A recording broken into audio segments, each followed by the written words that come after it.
Hadisda Payg'ambarimiz sollallohu alayhi vasallam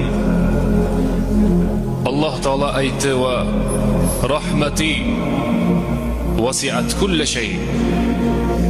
Meni rahmatim har bir narsadan va hamma narsalardan kengroq dedi Alloh taolo. Payg'ambarimiz sollallohu alayhi vasallam hadisda Innalloha xalaqa mi'ata rahmatin. Alloh subhanahu va taolo 100 ta rahmatni yaratdi dedi. Va 100 ta rahmatdan bittasini yer yuziga tushirib qo'ydi dedi. İnsaniyat, hayvonot olami dunyo boshlangandan boshlab qiyomat kunigacha mana shu bitta rahmat bilan insonlar va jamoat, nabotat, jonzotlarning hammasi shu bitta rahmat bilan bir-birlariga rahm qilib yashaydi dedi. Alloh subhanahu va taolo 7 ta jahannamni yaratdi. Ammo 8 ta jannatni yaratdi Alloh taolo. Hadisda Payg'ambarimiz sollallohu alayhi vasallam innalloha yumhilu va iza akhadahu lam yuflithu dedi. Alloh taolo bandalariga imkoniyatlarni beraveradi dedi.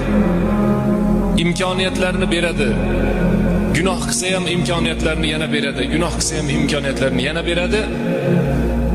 Ammo vaqti kelganda uni jonini olmasdan qo'ymaydi dedi.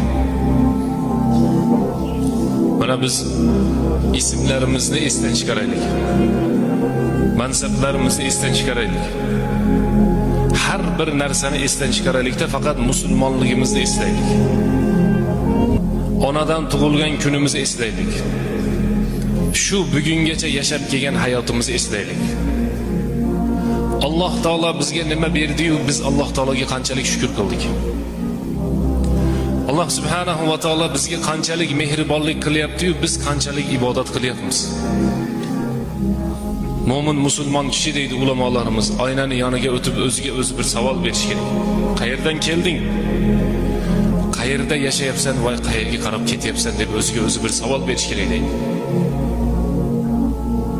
Alloh subhanahu va taolo bizga ertalabda-yu, kechga-yu, yozda-yu, qishda doim rahmatlarini mo'l-ko'l keng qilib berib qo'yapti.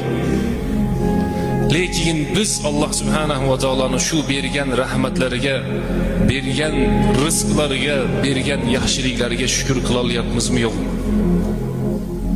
Va yana gunohda davom etyapmizmi yoki tavbada davom etyapmizmi? Shu savollarni har bir odam o'ziga berib ko'rish kerak. Alloh subhanahu va taolo Zumar surasi